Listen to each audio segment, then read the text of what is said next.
17 फरवरी 2026 को सूर्य ग्रहण आ रहा है। सूर्य ग्रहण क्या होता है? यह अमावस्या के दिन सूर्य ग्रहण आता है और चंद्र ग्रहण पूर्णिमा के दिन आता है। जब ये खगोलीय घटना है, जब सूर्य और चंद्रमा का प्रभाव पृथ्वी पर हो जाता है, अंधेरा हो जाता है, उसे सूर्य ग्रहण कहते हैं। सूर्य ग्रसित हो जाता है, ग्रहण मतलब ग्रसित। समुद्र मंथन में जब सूर्य और चंद्रमा ने शिकायत की थी अमृत पीने पर राहु का, तो राहु के दो पार्ट हो गए, केतु और राहु, सिर से धड़ अलग कर दिया। वो शिकायत करने वाले कौन थे? सूर्य और चंद्रमा थे। तो सूर्य और चंद्रमा को राहु जैसा प्लैनेट प्रभावित करता है और उसे ही ग्रहण कहते हैं। सूर्य की नकारात्मक ऊर्जा यानी सकारात्मक ऊर्जा को नकारात्मक बनाने में राहु का बड़ा रोल रहता है। यह सूर्य ग्रहण कहां बन रहा है? 17 तारीख को 2026 को दोपहर के 3:27 पे प्रारंभ होगा, 5:18 पे मध्य होगा और एंड होगा 5:42 पर। और यह कुंभ राशि में गोचर कर रहा है, कुंभ राशि में होने वाला है और घनिष्ठा और शतभिषा नक्षत्र के बीच में, दोनों में ही इफेक्टेड कर रहा है। यानी घनिष्ठा और शतभिषा नक्षत्र में जन्म लेने वाले और शनि की जिनकी महादशा चल रही है, विशेष रूप से जिनकी कुंभ लग्न है या कुंभ राशि है, उनको ये ज्यादा प्रभावित करने वाला ग्रहण है। आपकी 12 की राशियों को कैसे प्रभावित करेगा, इस पर चर्चा करेंगे। मैं ये स्पष्ट कर देना चाहता हूं, यह ग्रहण भारत में बिल्कुल नहीं दिखाई दे आएगा, भारत में दिखाई नहीं देगा और दूसरे देशों में दिखाई देगा, यूरोपियन कंट्रियों में दिखाई देगा। भारत में नहीं दिखाई देने से पूजा पद्धति, मंदिर के पाठ बंद होना, सूतक लगना, खाने पीने में व्यवधान आना, ये किसी भी तरह की रुकावट नहीं है।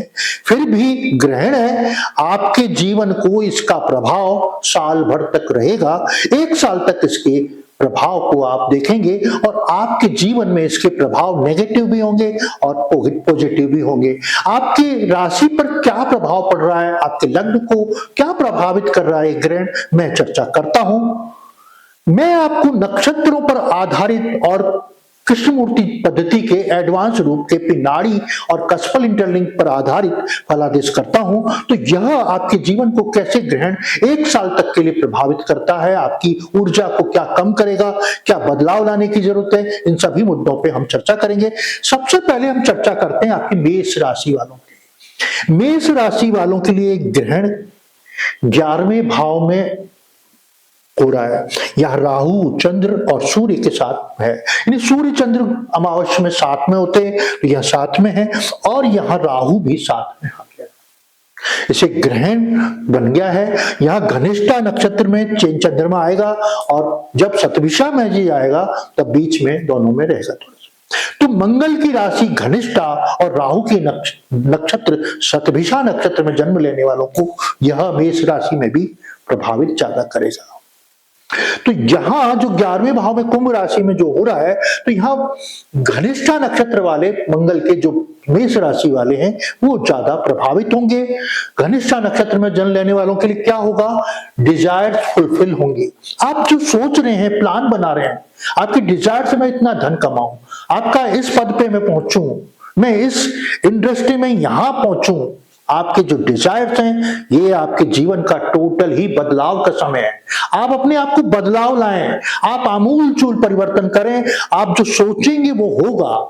ये ग्रहण आपके लिए बहुत पॉजिटिव बन के आया है, क्योंकि 11वें भाव में ग्रहण का आना, राहु का बैठना वैसे भी पावरफुल है।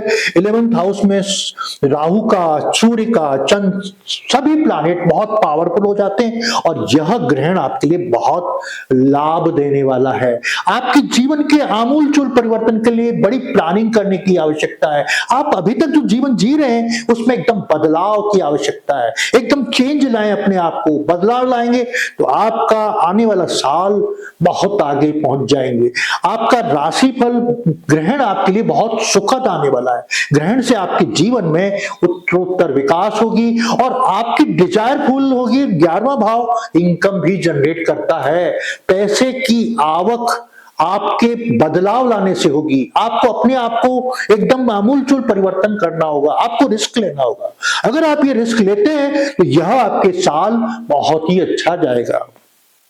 अब हम सेकंड राशि आती है वृषभ राशि, उसके 10वें भाव में यहां गोचर कर रहा है, 10वें भाव में गोचर कर रहा है, यानी 10वें भाव में गोचर कर रहा है। 10वें भाव में कुंभ राशि 10वें भाव में पड़ रही है वृषभ राशि वालों, तो आपके कार्य क्षेत्र में बदलाव आए, कार्य क्षेत्र में उत्तरोत्तर विकास हो, कार्य बदलाव लाने का समय। आप अभी बिजनेस कर रहे हैं, टेक्सटाइल का, कपड़े का कर रहे हैं और आप लेडीज गारमेंट्स का कर रहे हैं, तो आपको बदलाव लाने की आवश्यकता है। आप इसके लिए चिंतन करें, क्या लेडीज गारमेंट्स नहीं चल रहा है तो क्या पुरुषों का गारमेंट्स का काम करें, पुरुषों में किस चीज का, जींस का गारमेंट करें, टी शर्ट का करें, क्या करें हम।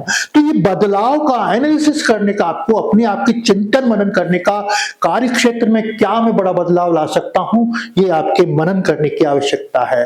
अब क्या उपाय करें वृषभ राशि वाले, आपको क्या करना है, वृषभ राशि वालों को, गरीब लोगों को दान करना है, कपड़े दान करना है, अनाज दान करना है, राशन दान करना है, ग्रोसरी दान करना है। तो यह अगर 17 तारीख को आप ग्रहण के बाद दान करते हैं तो आपको लाभ मिलेगा और वृषभ राशि वालों के लिए सुखद क्षण होगा।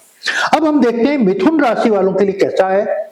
मिथुन राशि बुध की राशि है और तार्किक क्षमताएं और सोचने की क्षमताओं का अपार भंडार होता है बुध की राशि। आपको भगवान ने औरों से ज्यादा इंटेलिजेंट बनाया है, आपको बात करने का सलीका सिखाया है, आपको जन्मजात आप वाक धनी हैं, आपकी बातों से मार्केटिंग में आप बहुत निपुण हैं। आपके लिए 9th हाउस में, भाग्य भाव में यह ग्रहण गोचर कर रहा है, यानी ग्रहण आपके 9th हाउस में हो रहा है। भाग्य को बदलने वाला समय है, आपके एकदम बदलाव लाने का समय है। भाग्य अपने आप बदल रहा है, लेकिन आपको कर्म करना पड़ेगा। भाग्य उनका साथ देता है जो कर्म करते हैं, आपको बदलाव लाने के लिए बड़ा कर्म करना पड़ेगा। और अपने भाग्य को बदलाने के लिए 9th हाउस विदेश भी भेजता है। विदेश से अगर आपकी कनेक्शन है तो विदेश से और आपके धर्म से क्षेत्र, जो धर्म की चीज से, ज्योतिष या धर्म से जुड़ी चीजें, साहित्य से जुड़ी चीजें, पढ़ाई लिखाई से जुड़ी, हायर एजुकेशन से जुड़ी चीजें, ये सारी 9th हाउस से, इनसे आपको इस साल लाभ मिलेगा। इसका ग्रहण का असर 1 साल तक होता है और आपको इसका असर मिलेगा। आपको क्या करना है, ग्रहण वाले दिन किताबों का दान करना है। अगर आप किताबों का दान करते हैं तो आपके लिए यह बहुत ही फायदा होगा। भाग्य में बदलाव का समय है, अपने आप को बदलने का समय है, चेंजेस लाने का समय। इसका एक नेगेटिव इफेक्ट भी है आपके लिए। 9th हाउस में गोचर कर रहा है तो आपके 3rd हाउस को प्रभावित करेगा और आप अपने छोटे भाई बहनों से नकारात्मक रिजल्ट करेंगे, उनके साथ आपके रिश्ते खराब होंगे। आपको आवश्यकता अपने छोटे भाई बहनों के साथ रिश्तों में मधुरता लाएं। अगर इस मधुरता को नहीं लाएंगे तो आपके रिश्तों में खटास आ जाएगी और आप अपने आप को असहज महसूस करेंगे। अब हम देखते हैं कर्क राशि वालों के लिए कैसा रहेगा। कर्क राशि वालों के लिए 8म भाव में गोचर कर रहे हैं, 8म भाव में रिजल्ट हो रहा है। 8म भाव क्या होता है, कर्क राशि वालों के लिए मृत्यु भाव होता है, अपमानित होने का भाव है। आप अगर किसी शोध कार्य से जुड़े हुए हैं, रिसर्च में जुड़े हुए हैं, या कोई आप ऐसे काम में जुड़े हुए हैं, शेयर मार्केट में जब धन लगाने की, रिस्क लेने की संभावना होती है, बिना परिश्रम का धन 8म भाव से आता है, या कोई प्रॉपर्टी का मसला, आपके पैतृक प्रॉपर्टी का मसला असर फंसा हुआ है, तो यह साल भर का जो समय है आपकी पैतृक संपत्ति में विवाद खत्म करने का है। और अगर आपके इस संबंध में नेगेटिव रिजल्ट भी है, अगर आपके कोई बीमारी चल रही है तो वह लंबे समय तक आपको क्रिटिकल डिजीज ग्रसित करने का समय है। कर्क राशि वालों के लिए स्वास्थ्य की दृष्टि से ये नकारात्मक रिजल्ट लेके आया है ग्रहण। आपको क्या करना है, आपको नियमित रूप से इसके उपाय करना है। आपको भगवान भोलेनाथ के मंदिर जाना है 17 तारीख को शाम को, और आपको भोलेनाथ के दूध से पानी मिक्स करके अभिषेक करें और यानी 108 बार महामृत्युंजय का जप करें, तो आपकी ग्रहण की जो नेगेटिविटीज है वो कम होगी। सिंह राशि वालों के लिए ग्रहण कैसा रहेगा। सिंह राशि वालों के लिए आपके ग्रहण हो रहा है 7वें भाव में प्रभावित हो रहा है। सातवां भाव किसका है? व्यापार का, जीवन साथी का है। व्यापार के क्षेत्र में अगर आप अपने व्यापार अभी कर रहे हैं और अपने पार्टनर को बदलना चाहते हैं तो यह आपके लिए बहुत ही उपयुक्त समय है। आप अपने पार्टनर को बदल दीजिए, अपनी पार्टनरशिप डीड खत्म कर और नए सिरे से पार्टनरशिप प्रारंभ करें। और इसके नेगेटिव इफेक्ट्स भी हैं सिंह राशि वालों की।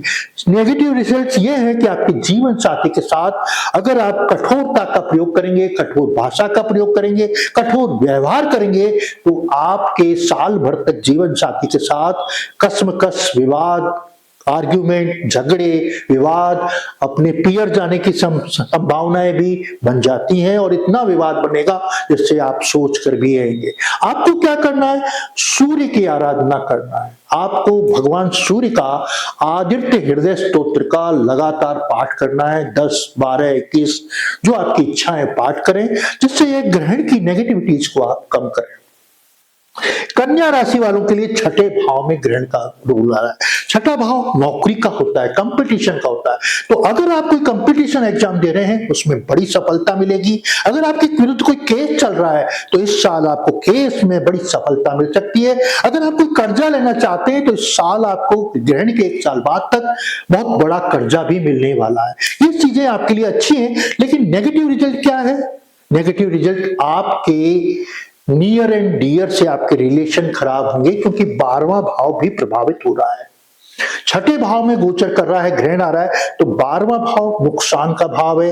कोई अचानक से चीट भी कर सकता है, आपको धोखा दे सकता है, आर्थिक रूप से लॉस पहुंचा सकता है और आपको ऐसी भी परिस्थितियां बन सकती हैं कि आप कोई ऐसे जंजाल में फंस सकते हैं जिससे आपको लिटिगेशन में जाना पड़े, जेल के दरवाजे तक पहुंचना पड़ सकता है। तो आप अपने को बहुत सुरक्षित करें। कन्या राशि वाले क्या उपाय करें जिससे उनको कोई प्रॉब्लम नहीं आए? उनको क्या करना है? भगवान गणेश जी का गणेश अथर्व स्तोत्र का ग्रहण के बाद नियमित रूप से साल भर तक पाठ करना है, जिससे उनकी नेगेटिविटीज कम होंगी और उनको जो नकारात्मक रिजल्ट मिल रहे हैं वो नहीं मिले। तुला राशि वालों के लिए कैसा रहेगा? तुला राशि के 5वें भाव में यहां पे गोचर कर रहा है। उनके प्रेम संबंधों में अचानक से लाभ मिलने वाला है। प्रेम संबंधों में बहुत सालों से सोच रहे हैं कि इससे लव करें तो मेरे को मेरी जिंदगी संवर जाए, तो यह समय आपके लिए सबसे अच्छा है। यह ग्रहण आपको लव लाइफ में इन्वॉल्व करा रहा है और लव लाइफ में आपको तरीका सिखा रहा है, आपकी पॉजिटिवनेस ला रही है। आप जो अभी तक प्रेम संबंधों में अपने रोमांस का सही इजहार नहीं कर पाते थे, उसके लिए आपके लिए यह समय बहुत ही अच्छा है। अब हम देखते हैं वृश्चिक राशि वालों के लिए कैसा है। वृश्चिक राशि के 4थे भाव में ग्रहण का गोचर हो रहा है। 4थे भाव में ग्रहण का गोचर मतलब उनकी माता के स्वास्थ्य में कुछ गड़बड़ है। यह आने वाला समय आपके माता जी के स्वास्थ्य को नकारात्मक रिजल्ट दे रहा है, लेकिन साथ ही आप अगर पुराने मकान का रिनोवेशन कराना चाह रहे हैं, आप अपनी नई गाड़ी मेंटेन करवाना चाह रहे हैं, गाड़ी का रिपेयर करवाना चाह रहे हैं, तो यह आपके लिए बहुत अच्छा समय है। बिना विचार किए आप मकान का कंस्ट्रक्शन काम चालू करवा दीजिए, आपका फटाफट काम बनेगा। आप नई गाड़ी लेने चाहते हैं तो आपको फटाफट लोन मिलेगा और वाहन और मकान के सुख आपको मिल सकते हैं। आपको जीवन में अगर एजुकेशनल इंस्टीट्यूट खोलना चाहते हैं पढ़ाई का, तो वो भी आपके लिए यह बहुत ही अच्छा समय है। अब हम देखते हैं धनु राशि वालों के कैसा रहेगा। धनु राशि वालों के 3रे भाव में यहां गोचर कर रहे हैं। यहां ग्रहण हो रहा है 3रे भाव में। 3रे भाव छोटे भाई बहन का होता है, आपकी अभिव्यक्ति का होता है। आपको मार्केटिंग के क्षेत्र में, आपको सोशल मीडिया के क्षेत्र में, अगर आप यूट्यूब में काम करते हैं, इंस्टा में काम करते हैं, यानी आप किसी भी सोशल मीडिया के प्लेटफॉर्म में हैं, अगर आप काम करेंगे तो आपको दिन दूनी रात दूनी चौगनी सफलता मिलेगी। और धनु राशि वालों के लिए यह सप्ताह, यह ग्रहण का समय साल भर तक के लिए मीडिया लाइन से जुड़ने, अपने अभिव्यक्त, अपने विचारों को अभिव्यक्त करने के लिए बहुत ही अच्छा है। लेकिन उनके ग्रहण का जो समय है उसका क्या प्रभाव पड़ेगा? धनु राशि वालों के इस साल अपने पिता के साथ रिलेशन में वैमनस्यता आएगी, पिता के रिश्तों में नकारात्मक रिजल्ट आएगा, पिता से बेवजह के झगड़े, वैचारिक मतभेद होंगे और उनका मन आपके प्रति खराब होगा। तो इस पे आपको काबू पाने की आवश्यकता। आप क्या उपाय करें धनु राशि वाले? धनु राशि वाले पूरे साल भर तक विष्णु सहस्त्रनाम का पाठ करें, गायत्री का मंत्र का जाप करें, जिससे आपकी जिंदगी में जो आपके पिता के साथ रिलेशन नहीं बिगड़े और धर्म भाव भी आपका नकारात्मक नहीं बने। अब ये मकर राशि वालों के लिए कैसा रहेगा? मकर राशि वालों के दूसरे भाव में ग्रहण कर रहा है। दूसरा भाव धन का होता है, कुटुंब का होता है, और दूसरा भाव वाणी का होता है, भोजन का होता है। तो यह सब ग्रहण आपको कुटुंब के साथ अच्छे रिलेशन मेंटेन होंगे। आपके परिवार के, कुटुंब के लोगों के साथ जो विवाद चल रहा था, परिवार का जो विवाद चल रहा था संपत्ति को लेकर, किसी भी चीज को लेकर, वह विवाद समझाने का, खत्म करने का समय आपके लिए सबसे सुखद है। आप क्या करें? अपने रिश्तों में सुधार करें और आपके रिश्ते एकदम डायनेमिक रूप से बदलाव लाएंगे और आपकी जिंदगी बहुत आसान हो जाएगी। इसका इफेक्ट 8th हाउस में पड़ रहा है। 8th हाउस मतलब जो आपकी गुप्त चिंताएं बहुत ज्यादा बढ़ जाएंगी। अगर आपने कुछ ऐसे नकारात्मक काम कर रखे हैं जिससे आपकी गुप्त चिंताएं बनती हैं, तो यह साल भर आपके लिए गुप्त चिंताओं का कारक बन रहा है। अब हम देखते हैं कुंभ राशि वालों के लिए क्या करेगा। कुंभ राशि में तो ग्रहण ही है, कुंभ राशि में ही सारा 5 प्लैनेट्स का जमावड़ा है, और कुंभ राशि में राहु है, सूर्य है। तो कुंभ राशि वालों के लिए तो बहुत ही बढ़िया है। कुंभ राशि वालों के लिए ग्रहण बहुत ही लाजवाब, किस ढंग से? उनके व्यक्तित्व में बहुत बदलाव का समय है, उनके अपने आप को बहुत बदलाने की। राहु जैसा प्लैनेट सूर्य के साथ यहाँ युति कर रहा है, ग्रहण बन रहा है।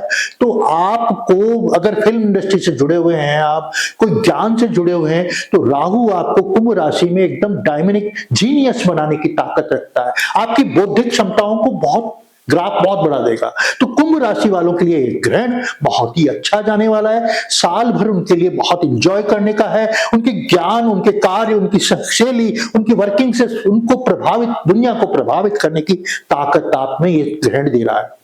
अब हम देखते हैं मीन राशि वालों के लिए 12वें भाव में ग्रहण कर रहा है। अगर आप विदेश से व्यापार करते हैं, विदेशी रिलेशन हैं, विदेश जाने की सोच रहे हैं, तो यह आपके लिए साल बहुत अच्छा है। अगर विदेश जाने की प्लान बना रहे हैं तो आपके लिए ग्रहण बहुत ही लाजवाब होगा। आप इस अवधि पे विदेश जाएंगे और विदेशों के साथ आपके व्यापारिक संबंध भी अच्छे होंगे, और निवेश का भी समय सबसे अच्छा है। अगर आप निवेश करना चाहते हैं तो आपकी निवेश की इनकम बहुत ज्यादा आगे बढ़ेगी, उसका गुना बहुत बढ़ेगा। आपको आर्थिक रूप से बहुत मजबूत बनाने वाला समय, क्योंकि ग्रहण का फायदा आपको लाइफ में निवेश में और विदेश से ज्यादा होने वाला है। आपने अभी तक मेरे चैनल को सब्सक्राइब नहीं किया है तो प्लीज मेरे चैनल को सब्सक्राइब करें, और कमेंट्स बॉक्स में अपने कमेंट्स दें कि आपका को ये ग्रहण का वीडियो कैसा लगा। नमस्कार।